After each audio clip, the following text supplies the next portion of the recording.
João Eurípides Sabino é presidente da Academia de Letras do Triângulo Mineiro, já no segundo mandato. Começou em 2017, vai até 2021.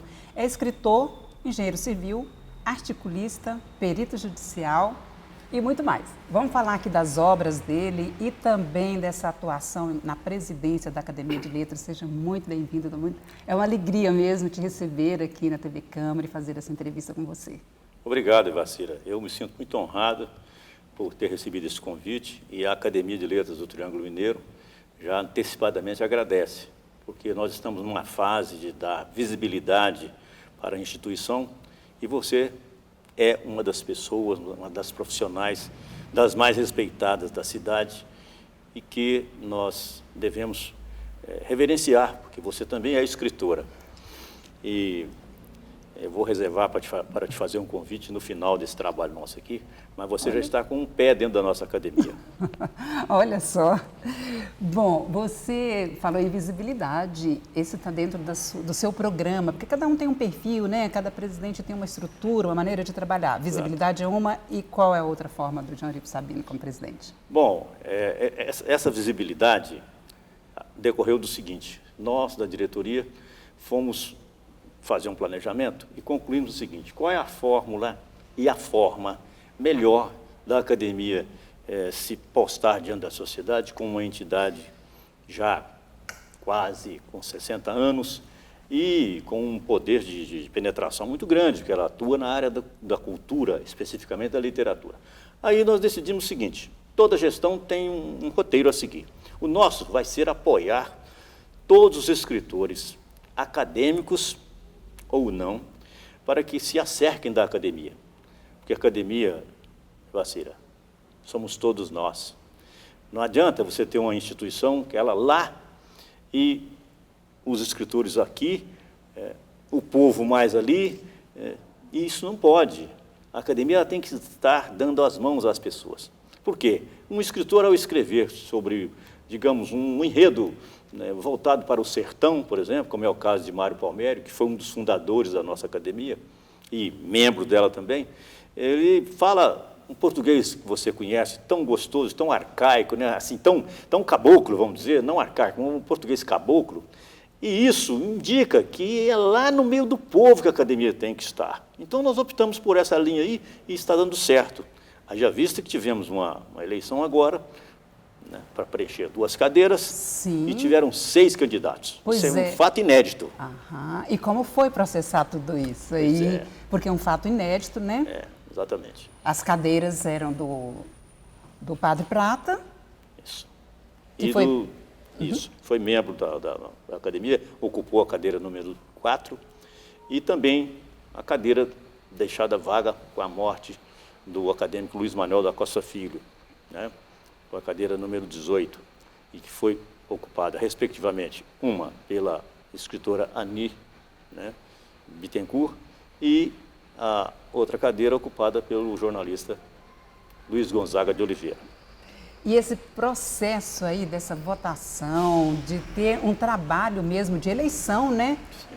Como que foi administrar isso? Olha, tudo que a gente faz com carinho, faz com dedicação, com amor, acaba se tornando um trabalho leve, porque nós estamos num ambiente em que todos gostam de colaborar.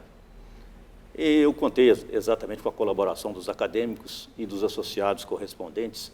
Eu sei que hoje, com o poder das redes sociais, a gente chega a lugares que a gente nunca imaginava, né?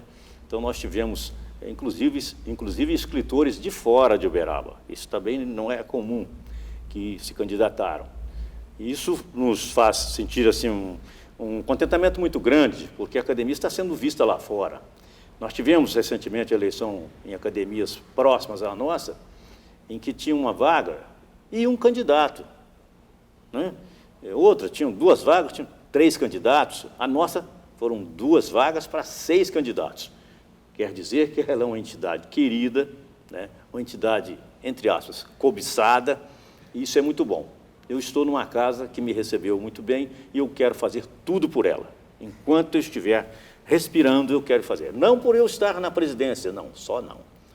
O acadêmico não pode pensar assim. Ele tem que Porque pensar você já o seguinte: é membro da academia. eu atravessei o portão da academia através de uma eleição, dali para dentro, a minha vontade tem que ser uma vontade plural, ou seja, minha e das pessoas, minha e da casa. Então, há que ter uma convergência de pensamentos e sentimentos. Aí você sabe, você tem muito boa noção do que é a família, é como se fosse na academia. Então, todos dando as mãos, todos desejando o bem para o outro, cada um desejando o bem para o outro. Isso é grandioso, sabe? Então, administrar essa eleição foi algo maravilhoso, sabe? Não houve perdedores, né, e nem vitoriosos. Houve, sim, competidores, concorrentes. Do momento que saiu o resultado, todos, inclusive os que concorreram, também se sentiram felizes. Porque um deles me disse o seguinte: olha, eu não fui eleito, mas recebi votos, mas eu tenho que ver o seguinte: eu estou numa cidade que tem quase 400 mil habitantes, e eu sou um dos 6 que concorreram. Olha que beleza, veja só como é que é, né? A pessoa que... Ressignificar aquela situação de maneira positiva, né? É incrível, né? Então, isso... Você é da cadeira 32, né? Sim. Quem que pertenceu à cadeira 32? Essa cadeira 32 é o seguinte: o patrono dela é João Pandiá Calógeras, que foi um grande escritor, foi ministro no tempo do Império. Porque a academia, quando ela é fundada, então tem os patronos, né? E em 15 de novembro de 1962, foi fundada essa instituição e o patrono foi dado o nome a João Pandiá Calógeras, que falecido lá no tempo do Império. Bom, aí quem foi o primeiro a ocupar essa cadeira? Nada mais, nada menos que o doutor Idelvaz Teixeira, pai da Lélia Inês Teixeira, querida amiga, falecida, e do Beethoven, né, Teixeira, e de outros irmãos que ele tem também. Veja só o caminho que eu trilhei. Depois do doutor Idelvaz, que faleceu, ficou vaga a sua cadeira, e veio então o doutor Luiz Inácio de Oliveira, grande causídico, né, juísta, cujo nome empresta ao presídio local. Foi vereador. Foi vereador combativo e combatente, respeitado muito, grande tribuno, doutor Luiz Inácio de Oliveira. Depois, faleceu, veio a dona Eunice Piller, grande educadora, escritora, com várias obras publicadas. Bom, aí eu frequentei a academia como um membro associado, correspondente, e convivi com ela e tal. Jamais eu sabia, Vacira, que o destino ia me reservar um dia a concorrer à vaga deixada pela dona Eunice Piller. Então, quando eu me vi diante daquela vaga, que eu realmente não postulava, mas a dona Terezinha Web, que você se lembra muito bem, chegou para mim e falou: o senhor já está frequentando a academia há alguns anos, agora é a hora do senhor candidatar. Que é isso, dona Terezinha? Eu não penso isso agora, não. Não, agora é a hora. O senhor se prepara para o senhor se candidatar. E voto, disse dona Terezinha Web, voto a gente vai buscar. O voto não vem atrás da gente. O senhor pode preparar, vai furar a sola do seu sapato e buscar voto. E eu fui, Vacira. E tive uma votação esplendorosa que eu jamais imaginava, sabe? Foi quase que unanimidade. Eu tive concorrentes, mas a coisa caiu em cima do meu nome. Então, veja bem a quem que eu estou sucedendo, né? Sim. E eu tenho uma certeza absoluta. Eu estou fazendo um trabalho, isso eu posso dizer porque está dentro de mim, lá no meu foro íntimo, para que as pessoas que estão cobiçando, almejando, projetando ser membro da academia, sejam melhores do que eu, que a minha vaga seja ocupada por um acadêmico melhor do que eu. Você falou aí em ser membro correspondente. Como é que é? Que figura é essa? Essa figura é uma figura que não precisa de concorrer à eleição, não precisa de concorrer vaga, não precisa de eu morrer ou nenhum outro colega, né, nenhum outro confrade lá.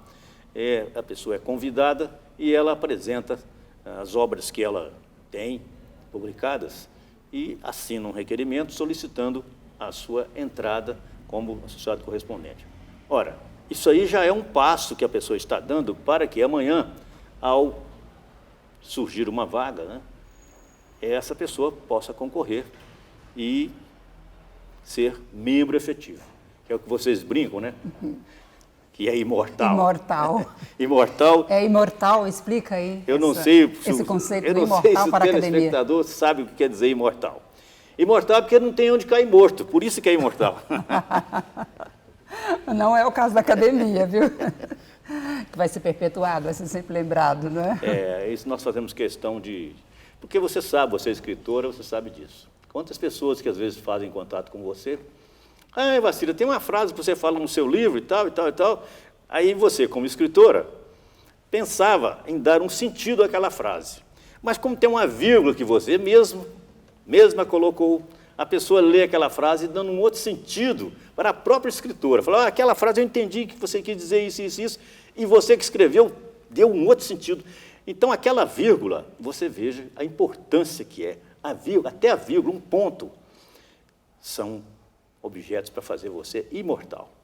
Então, o seu pensamento fica para sempre. As pessoas não se atêm, às vezes, o que é isso, mas, uma vez publicado um livro, só Deus sabe onde ele vai chegar. Então, por isso é que há a imortalidade, né? Eu vejo uma pretensão assim, até um pouco alta de ser imortal, mas não é essa questão assim, de falar, não vai morrer, né? Não é só isso, é o pensamento que você deixou plasmado numa página, isso aí, você sabe a importância. Que vem a imortalidade, né? Aí que vem a imortalidade.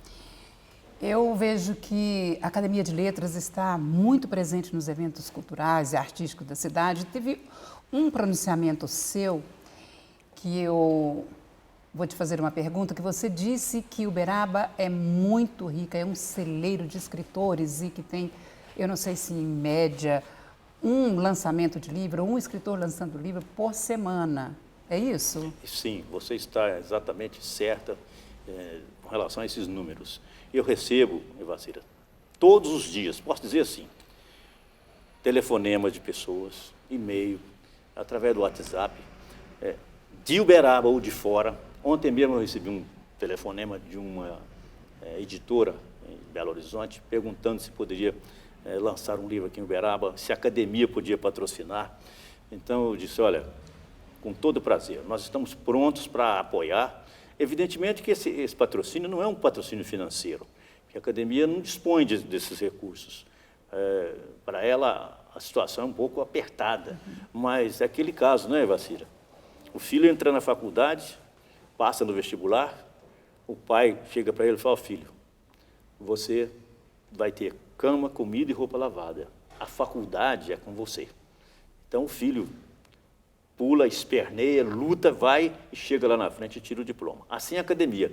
Todo o apoio que a pessoa queira, a academia está pronta. É um apoio logístico. Isso, esse apoio logístico. Com o nome da academia, essa chancela, que já é extremamente valiosa, importante, né? Exatamente.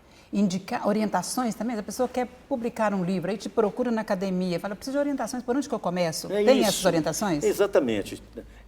Dizem que as pessoas de bem que você encontra no seu caminho é que te dão a noção se você está indo ou não para o lugar certo, né? Então, se a academia bateu nas portas da academia, o cadeado é destrancado, a pessoa entra como se ela fosse amiga já de vários tempos. E aí a gente traça todos os meios, traça todos os caminhos, mostra os obstáculos que poderão surgir, mas mostra também as variantes que você pode tomar. E isso facilita, porque eu, por exemplo, quando eu lancei meu primeiro livro, em 1987, eu não tinha noção, não sabia como é que eu ia fazer. Então, eu fui fazendo aquilo que você sabe muito bem. Vai aprendendo o caminho, caminhando, sabe? Hoje, você vê, esse livro que eu publiquei, já está completando agora 33 anos que foi lançado, e tem uma editora de São Paulo que está preparando para lançá-lo. Então, você vê, o livro não acaba. Esse dito cujo, né, feito de papel, ele é insubstituível. Pode existir o livro online, tudo que se imaginar, né? Você pode passar as páginas dele no computador, tudo, mas... Não aposenta esse? Não. Esse que está, inclusive, em cima da mesa, né? Sim, a história de Uberaba, civilização no Brasil Central, do Delbrando Pontes, né? Isso. De 1978, que eu fui presenteada aqui. Muito obrigada, viu? Então, na Academia de Letras. Então é uma preciosidade. Vê. Esse é um livro, você pega, você abre, você sente o cheiro, você se contagia pela preocupação de lembrar, de pensar, de imaginar o que sentiu esse autor, no Delbrando Pontes, né? Você vai ver a riqueza de detalhes que um historiador se envolve para fazer uma obra dessa.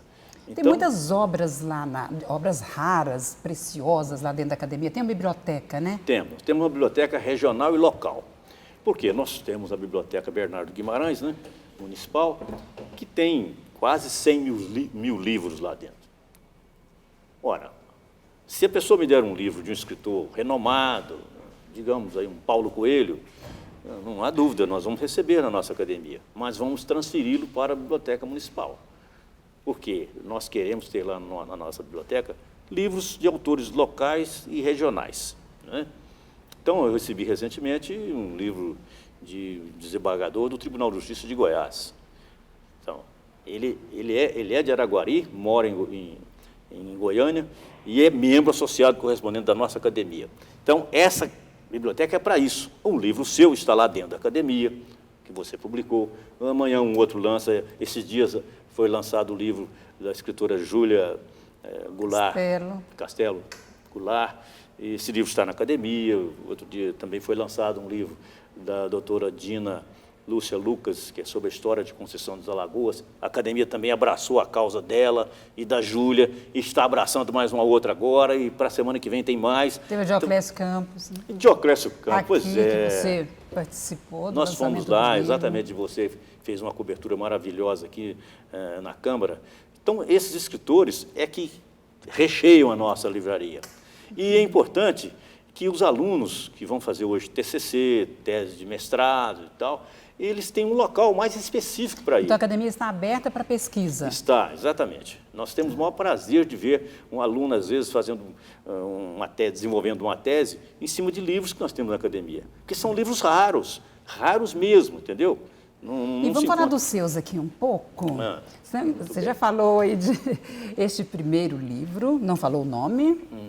Esse eu escrevi, é um livro interessante, né? Você disse aí que eu sou perito judicial, realmente.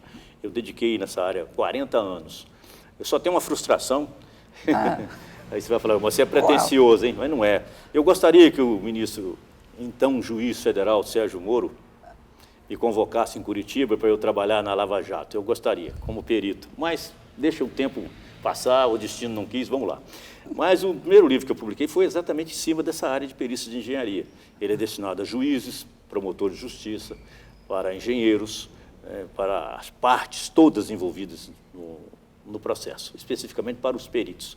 Então, esse livro foi, para mim, uma redenção minha na época. Eu queria publicar uma obra nesse sentido para orientar os profissionais do direito como formular quesitos numa perícia para que fossem e sejam respondidos de forma bem pertinente, ordeira, focada, direcionada.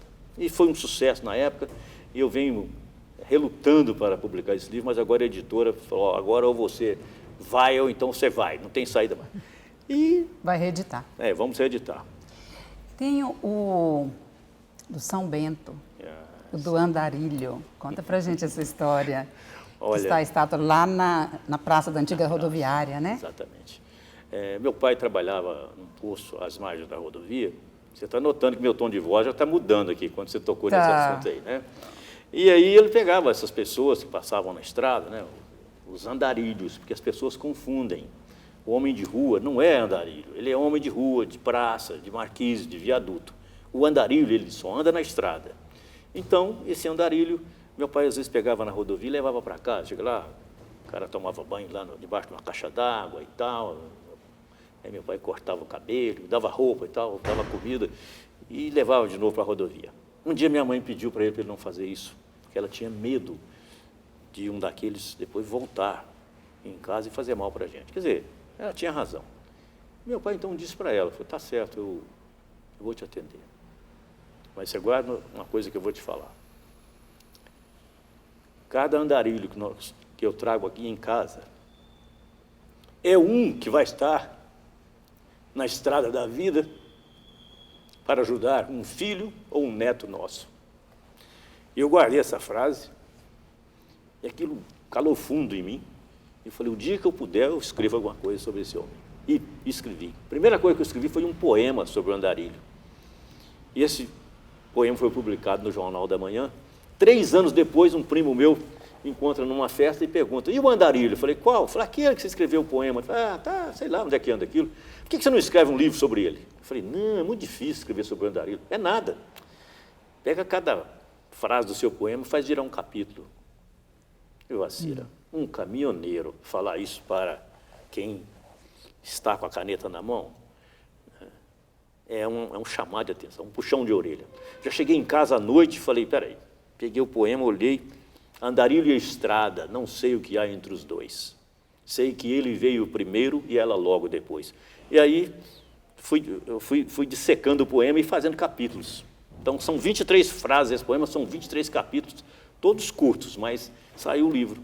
E esse livro foi o livro que me arrastou para a academia, sabe? Eu frequentava a academia, mas como um cidadão, um membro associado. Só que quando saiu esse livro na praça, eu senti que o velho São Bento me puxou. Vamos comigo que eu vou te levar lá. E aí... Aí veio a estátua. Veio a estátua, né, que eu agradeço aqui ao ex-prefeito na época, Anderson Adalto, que mandou fazer. Né? E você tem um zelo, né? Com essa história e com a própria estátua. Você vai lá, você olha, vê se está sendo mantido. A Ivacira é muito antenada, ela segue as coisas. E o Zote, a história do Zote que você encheu aquele Veracruz, mais de 1000 pessoas no lançamento de um livro, isso também é inédito. Eu vou te falar, viu, Ivacira, eu não sei, eu tenho assim, uma tendência, né, a alguns extremos. E esse do São Bento, né, você vê, eu já ouvi tudo quanto é tipo de frase que você possa imaginar sobre o São Bento. Todas. Mas uma posição de uma pessoa que eu não esqueço nunca, disse o seguinte para mim, homenagear coronéis, homenagear doutores, magnatas, é fácil. Eu quero ver você homenagear o mais excluído da sociedade e fazer ele virar estátua. E você fez. Foi bom, não fiz, me ajudaram a fazer. Mas hoje o Andarilho São Bento, que está retratado no livro, está no Congresso Nacional, em Brasília, entre 170 mil livros, nas estandes onde estão lá Rui Barbosa, Paulo Coelho, José de Alencar, e toda essa gama de grandes autores, né, que nós temos, né, os grandes poetas. Está lá o livro do São Bento. Isso tem um grande significado, né? Tem sim. Não, isso não... Ivacira, eu vou te resumir numa pequena frase, que eu trago ela comigo como um escudo meu. Eu não fiquei rico com o que fiz, mas eu ganhei uma riqueza incomensurável com muita coisa que eu não quis fazer. Por exemplo, é desviar desse rumo, sabe, de valorizar pessoas. Eu tenho isso comigo, é natural em mim. Tem histórias de vida, história de pessoas que você traz muito nos seus artigos, né? E com o lendário Zote... Agora você chegou numa conversa boa. Quem está de lá lembra do Zote, vai ver que coisa interessante, né? O Zote também fui criado ouvindo a palavra Zote o tempo todo. Meu pai trabalhou com ele 40 anos. Então, quando chegou o momento também, né, eu assisti toda a ascensão do Zote, eu vivi, né, um patamar assim, de grande empresário, empreendedor, respeitado e tudo. Né, aqui rumo da porta principal desse ambiente onde nós estamos, tive uma passagem com ele no rumo daquela porta de aço que está lá fora. Né, então ele é um cidadão que está em todos os quadrantes de Uberaba. A história de Uberaba não se escreve sem o nome do Zote. E as pessoas que o conheceram e os que não o conheceram ficam assim maravilhados só de saber que tipo de pessoa que ele foi. E eu tive a ousadia de escrever sobre esse cidadão. Eu achava que a repercussão, igual me falava, que isso, vai escrever sobre o Zote, rapaz, tem tantas pessoas para você escrever? Pois é, Ivacira, escrevi sobre o Zote, não imaginava de acontecer aquilo que aconteceu, que você acabou de falar. Cine Veracruz, num sábado de manhã, ficou mais de 1000 pessoas para ver o livro do Zote ser lançado.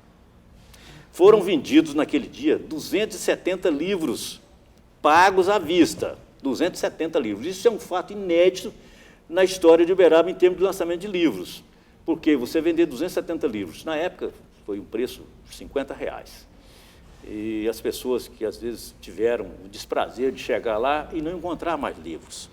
Eu, como autor, confesso, meu telespectador, eu não apostei em mim. Se eu tivesse levado 1000 livros, eu teria vendido 1000 livros. Né? Agora nós vamos reeditá-lo, porque os pedidos estão sendo tanto que a editora já falou, vamos publicar de novo, porque aí você mata a sede de quem está com vontade. Né? Foi quanto tempo de pesquisa? Bom, você já era familiar, né? 40 anos do seu pai, você ali próximo. Então, Mas a vontade de escrever sobre o Zotti, assim, aquele clique, começa agora, foi porque uma pessoa me procurou dizendo que queria escrever um livro sobre o Zotti. E eu falei, então vai no meu escritório, vai lá que eu vou te mostrar uns causos e casos dele. E selecionei 30 casos. Muito bem. A pessoa chegou e conversou comigo e tal, daí a pouco teve que sair, perguntou se eu não me importaria se ela voltasse no outro dia. Eu disse, não, você pode voltar, que vai ser um prazer, amanhã você vem. Pois é, no outro dia ele não veio, telefonou dizendo que teve um problema, no outro dia não veio falando que teve um problema e silenciou. Ficou durante 6 meses sem falar comigo a respeito do Zotti. Num dado momento, eu bati a mão no peito e falei comigo mesmo, quem tem que escrever um livro sobre o Zotti é você, rapaz. O outro viu falar em Zotti, você não, você viu o Zotti. Tanto que o livro chama-se Zotti que eu vi. E aí comecei, Vacira, mas foi mel na colher. Escrever sobre Zotti foi uma das melhores coisas que eu fiz na minha vida. Então responde uma curiosidade que é geral. O Zotti realmente não lavava os carros? Comprava e ficava até o fim com aquele carro sem lavar? Ele não era muito chegado em lavar, não. Entendeu? Mas o Zotti teve 2 fases na vida. Teve a fase, quando eu era criança, vir aqui na Drogazil, comprar perfume Lancaster para ele e levar. Na época que a palavra shampoo, você pensava que aquilo era coisa de comer, era algum remédio, era alguma coisa, uma peça de carro, né? Shampoo, o que é isso? Eu saía de lá, vinha na Drogazil, pedia shampoo, o Jaime Tomé, já trabalhava lá, garoto, embrulhava aquilo para mim e eu levava para ele. Então o Zotti tomava banho, sabonete líquido na banheira, então calçava sapato Scatamacher, calça de linho 120, camisa branca também de linho, Ray-Ban, friso de ouro, estilo Guerra Mundial, piloto da Guerra Mundial de 45. Tudo vaidoso. Não, você nem imagina, cutícula feita, né? Sim, você olhar, o Zotti tinha as mãos muito bonitas. E não é um contraste, então, com essa história do carro? Aliás, eu vou te dizer uma coisa, viu? O Zotti causava frisson onde ele chegava quando moço. Ele era um cidadão bonito. Você olha na capa do livro que eu publiquei foto dos tempos áureos, né? Bom, depois veio aquela fase, né? Aí essa fase que todo mundo lembra dele. E realmente, mesmo ainda no vigor da vida, ele não era feito a lavar os carros. Ele rodava num carro até o carro chegar no friso. Depois ele pegava aquele carro, parava ele, tinha um cemitério dos carros dele, ao lado do posto Zotti, ao lado do Hotel Del Rey, né? E atrás do posto também. Então ficava aqueles carros lá, aquelas carcaças lá, né? Coisa, capim nascendo dentro e tal. E ele tem aquela famosa história que dizem, né, que eu assisti esse fato, que ele, um empregado tinha começado, fazia um mês, estava trabalhando, e lavou o carro dele sem autorização. Você ia me perguntar, né? É verdade isso aí? Então, eu observei que você ia me perguntar. Realmente é verdade. E aí, lavou a caminhonete com solupan. Quem entende de material químico para lavar carro sabe o que é solupan. Aí deixou aquilo na lata. E ele tinha ido lá para o posto, para o hotel, para tomar um banho, almoçar. Quando ele chegou, a caminhonete estava limpíssima. Pneu pintado de preto, mas linda. E já foi chegando e perguntou quem foi que lavou a minha caminhonete. Seu Zotti, foi aquele moço. Quem que mandou ele lavar? Foi... Não, mas ele sabia que esse rapaz já está inventando ordem para ele. Não pode, aqui não é... Aqui tem quem manda. Chama ele lá. Chamou o rapaz. Quem foi que te mandou você lavar o carro? Seu Zotti, eu quis agradar o senhor. Você não agradou, não. Você complicou, foi a sua situação. E que é isso, seu Zotti? Mas não pode. Não, você vai ser dispensado porque você não serve para mim, não. Bom, e dispensou o rapaz por causa disso, né? E depois o rapaz estava lá para acertar, e eu trabalhava no escritório, vi o moço chegar e perguntou, seu Zotti, afinal de contas, por que mesmo que o senhor me dispensou? Só por falar que eu lavei a caminhonete sem ordem? Você matou um grilinho, um grilo que morava dentro da minha caminhonete, cantava para mim todo dia de manhã, de madrugada. Você acabou com ele, porque mandou o esguicho lá dentro. Então não sobra nem rato, nem nada lá dentro, o que dirá um grilo pequenininho. Olha só o conceito dele, né? Então, isso eu coloquei no livro, sabe? Ele foi empresário, né? Tem Foi, o posto Zotti, um grande empresário em Uberaba. Começou alugando bicicleta, junto com o pai dele.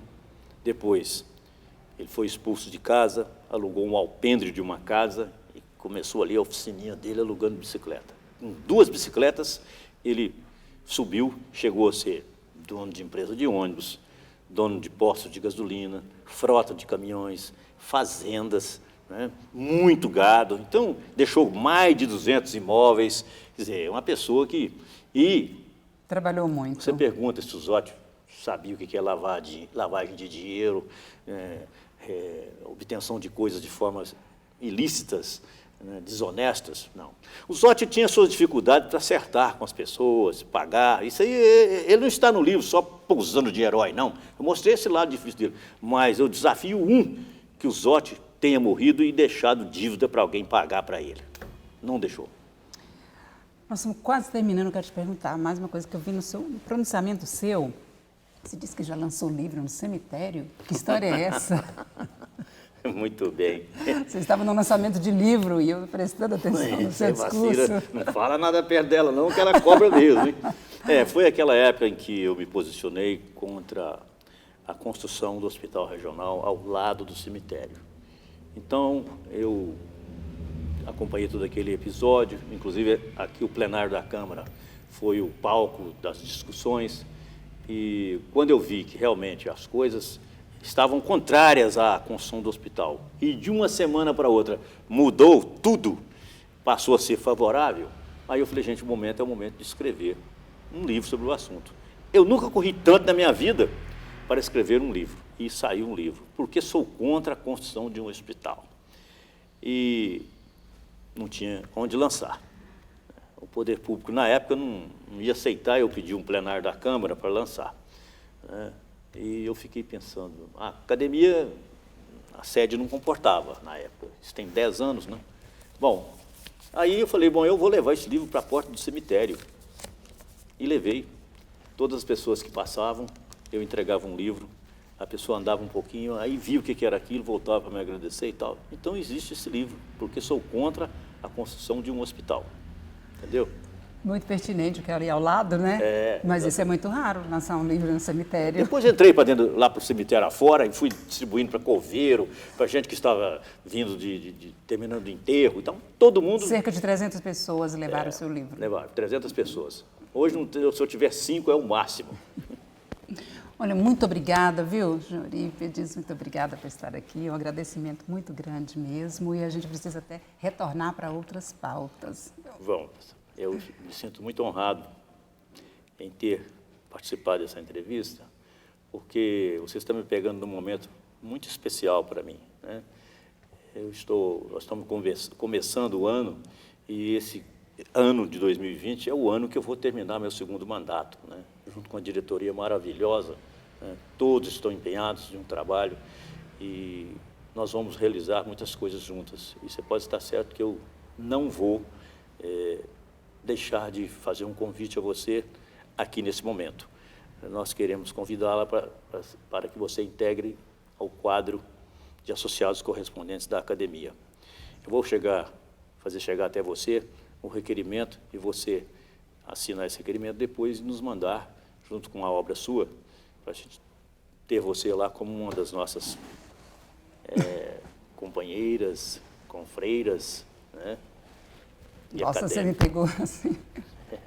Você merece. Me surpreendeu, porque é uma honra muito grande, né? Tem um valor muito grande a academia. E... não sei agora, nem sei o que eu te falo, porque eu não fiz uma história assim, mas eu recebo com muita gratidão mesmo. Como diz, liga não, filho, essas coisas vêm pra gente no momento certo, nada antes nem depois. Não é? Vou receber assim, então, tá? Muito obrigada, fiquei emocionada com o convite.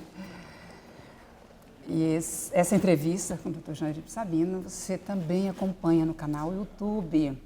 Muito obrigada por sua companhia e até breve.